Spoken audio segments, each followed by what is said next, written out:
তো আসসালামু আলাইকুম। যারা যারা কবুতর পালতেছেন বা কবুতর পালার সিদ্ধান্ত নিতেছেন, তো আপনারা কিভাবে কবুতর পাললে আসলে কবুতর পেলে কিছু একটা হবে বা কবুতর কম অসুস্থ হবে, ওইটা নিয়ে আজকে আলোচনা করব। তো আপনি আমার যে কয়েকটা কবুতর দেখতেছেন, তো আমার বেশ কিছু কবুতর ছিল। আমি অনেকগুলো কবুতর আমার ঘরে লাগিয়েছিলাম, কিন্তু আমার লালন পালন করার পদ্ধতি খারাপ ছিল, সেই জন্য হয়তো কবুতর টেকে নাই। তো যারা যারা আজকের এই ভিডিওতে দেখাবো কিভাবে আপনারা কবুতর করলে ভালো হয়। আর আমি বাজার থেকে দুইটা কবুতর কিনে আনলাম, তো এই দুইটার ব্যাপারে আপনাদের কাছে আলোচনা করব। তো আপনারা মূলত যদি হাট থেকে কবুতর কিনেন, আমার মনে হয় যদি নতুন শুরু করেন, তাহলে হাট থেকে কবুতর কেনার কোনো দরকারই নেই, দরকার নাই। আপনি কি করবেন, আপনার আশেপাশে যদি খালি কোনো খামার থাকে কিংবা কোনো বাড়ি থেকে কবুতর নিয়ে আসবেন।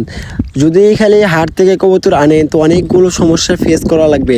প্রথমত, এই যে আমি দুইটা কবুতর আনছি, আমি আনার পর এগুলো কিন্তু আমি হাট থেকে আনছি, কারণ আমার আশেপাশে একটু শহর এলাকার এদিক, তো আশেপাশে ওইরকম কোনো খামার নাই আর কি।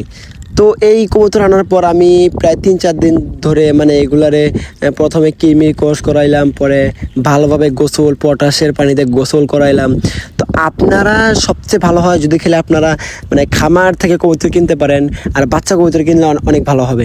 আর যদি ভুলবশত কিংবা আপনি উপায় না পেয়ে হাট থেকে কিনে ফেলেন, তো কি করবেন, ওইটা বাসা আনার পর 1 সপ্তাহ ওইটার পরিচর্যা করবেন। আর এই যে আপনার বাসায় আগের থেকে যদি কবুতর থাকে, ওদের সাথে মিশতে দেবেন না। তো আমি এই দুইটারে আলাদাভাবে খাইতে দিতেছি, আলাদাভাবে পানি, আলাদা সব কিছু দিতেছি। আর আমি এগুলারে আমার বাসার সব থেকে উঁচু স্থানে রাখবো, যাতে ও খুব চিনা যাইতে পারে, আবার আসতে পারে, আবার বাসা খুব সহজে চিনতে পারে।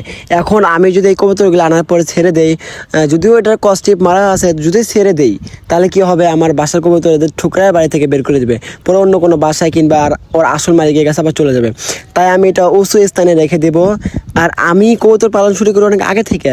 তো আমি প্রথমে কবুতরগুলো ঘরে পালতাম, তো আমাদের পুরো বাড়ি তো আর কমপ্লিট হয়নি, তো আমাদের একটা বাথরুম করার জন্য বড় একটা জায়গা রেখেছিলাম। তো ওই জায়গায় আমি কবুতরের ঘরটা বানাইছিলাম।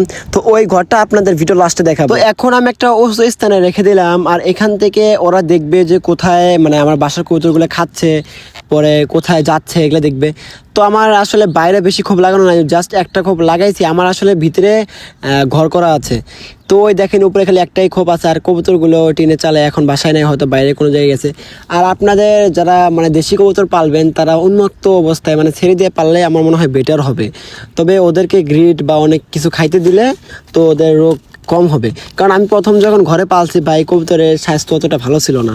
তো এই দেখেন আমার ঘরটা দেখাচ্ছি, এই জায়গায় যখন পালতাম খোপ, পরে বাসা সবই ছিল। তবে এই জায়গায় শরীর স্বাস্থ্যর দিক দিয়ে একটু ভালো ছিল না, কারণ ওরা রোদের আলো, বৃষ্টি, পানি এসবের দিক দিয়ে কম ছিল, সেজন্য ভালো ছিল না। তো আপনারা যারা যারা পারবেন অবশ্যই বাইরে রাখার চেষ্টা করবেন, বাইরে রাখলে আর কি ভালো কিছু হবে।